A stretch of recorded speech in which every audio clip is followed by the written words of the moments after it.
اس کی کریٹیوٹی نے پھر کام کیا، اس کا حل کیا کیا جائے۔ اس کو خیال آیا کیوں نہ اس وارم پو کو میں لیکوڈ میں شامل کر کے اس کا ایک لیکوڈ بنا لیا جائے۔ اس نے جگ لیا، اس میں وارم پو ڈالی، پانی ڈالا، تو بہت سارے وینچر کیپٹلسٹ اور اینجل انویسٹرز متوجہ ہوئے۔ یہ وہ لوگ ہوتے ہیں جو ایک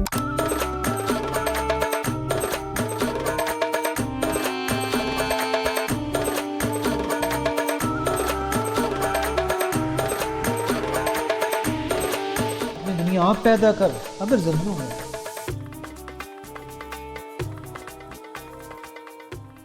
انٹرپرینورشپ کو کریٹ کرنے کی پرسپیکٹو سے ایک بہت انٹرسٹنگ کہانی آپ سے شیئر کرنا چاہتا ہوں۔ ٹام زاکی، یہ پرنسٹن یونیورسٹی کا ایک اسٹوڈنٹ ہے اور یہ دیکھتا ہے کھانا کھانے کے بعد یونیورسٹی کے کیفیٹیریا اور ریسٹورانٹس میں کہ بہت سارا فوڈ ضائع ہو جاتا ہے اور ڈسٹ بن میں پڑا رہتا ہے۔ یہ چونکہ ایک طالب علم بھی ہے، یہ بایولوجی پڑھتے پڑھتے اس کی نظر ایک ایسے کیڑے پر پڑتی ہے جس کا نام ہے ریڈ وگلرز وارم۔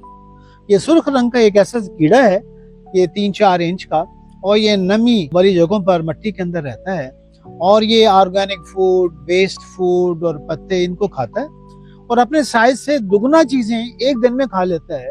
اور اس کی اگر آپ تصویر دیکھیں تو اس تصویر میں یہ کھانا جب کھاتا ہے اس کے منہ سے اس کے پیٹ میں آنتوں سے گزرتا ہوا یہ دوسری طرف سے باہر نکلتا ہے تو یہ اس کو کہتے ہیں پھو، وارم پھو بن جاتا ہے اور وہ ذرے ہوتے ہیں، اور وہ جو ذرے جب خشک ہوتے ہیں تو وہ ایک ایسی زبردست کھاد اور کمپوسٹ بن جاتی ہے کہ وہ مٹی میں مل کے اس جگہ کو نیوٹرینٹ والی جگہ بنا دیتی ہے اور وہاں پر خوب کچن گارڈننگ یا وہاں پر خوب فصلیں یا چیزیں اگ سکتی ہیں۔ یہ آئیڈیا اس کو کلک ہوا اور اس آئیڈیا کی بنیاد کے اوپر زاکی نے یہ کیا کہ اس نے ایک ایسی پلاسٹک کا ایک برتن لیا اور اس کو وارم جن کہتے ہیں، GIN جن، اور ایک برتن ہے جس کے اندر مٹی ڈالی، انوائرمنٹ پیدا کی، ویسٹ فوڈ اس کے اوپر ڈالا اور اس کے اندر ریڈ وگلر فارمز ڈال دیے۔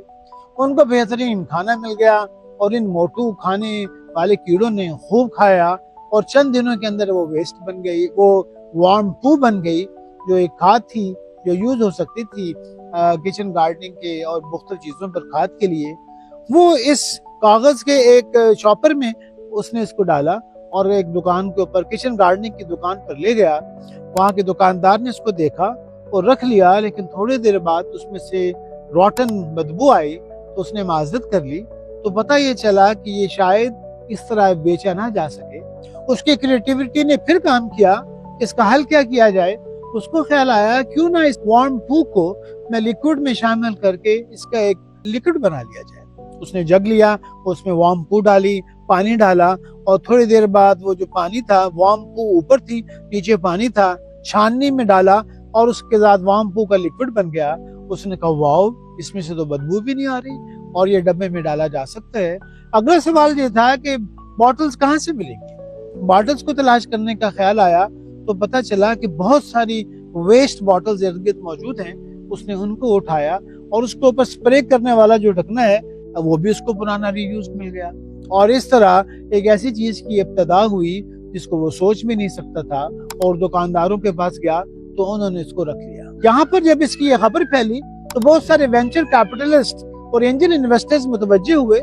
یہ وہ لوگ ہوتے ہیں جو ایک پلانڈ میپ پر چلنا چاہتے ہیں، پوائنٹ A سے پوائنٹ B، اس پہ چلنا چاہتے ہیں۔ انہوں نے کہا کہ تمہارے اس نقشے میں ہم تمہیں یہاں سے یہاں لے جائیں گے۔ ذاکر نے یہ سوچا کہ میری تخلیقی صلاحیتیں تو ابھی استعمال ہی نہیں ہوئی، مجھے تو اور سوچنا ہے۔ مگر ان کے ساتھ مل گیا تو میرا نقشہ ڈائنامک نقشہ نہیں رہے گا، سٹیٹک میپ بن جائے گا۔ تو اس نے کہا ابھی ٹھہریے، اور اس نے اور سوچنا شروع کیا۔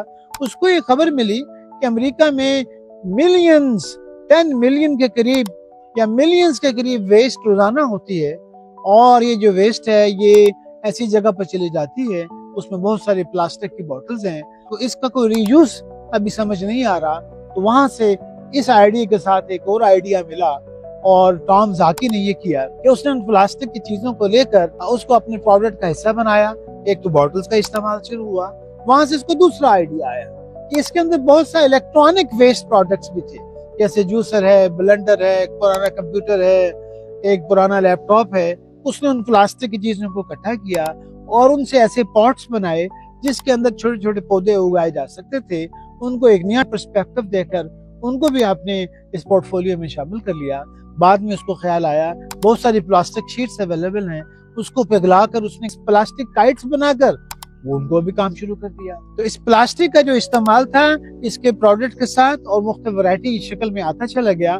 اور اس کے بعد جو بڑے بڑے سٹورز تھے، والمارٹ اور اس طرح کے جو لوگ تھے، وہ بھی اس کے ساتھ معاون بن گئے، اور ان سب کے پلاسٹک کا جو ویسٹ تھا وہ اس کے ریڈ ویگلرز کی فارم میں کچن گارڈننگ کے لیے بھی استعمال ہونے لگا، انٹیریئر ڈیکوریشن کے لیے بھی استعمال ہونے لگا.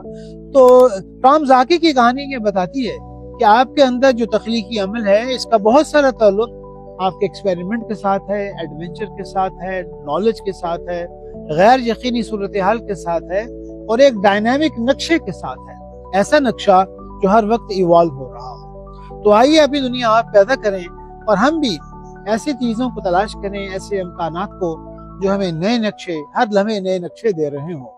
آپ کا بھی اگر ایسی کوئی کہانی ہے، آپ کو ایسی کوئی چیز ایمرج ہو رہی ہے تو آپ ضرور ہم سے شیئر کیجئے، اور اس پیغام کو پوری دنیا کے نوجوانوں، بالخصوص پاکستان کے یوتھ میں پہنچانے کے لیے آپ ہمارا ہمسفر بننا چاہیں تو please share and please join us in sharing this knowledge. Thank you very much.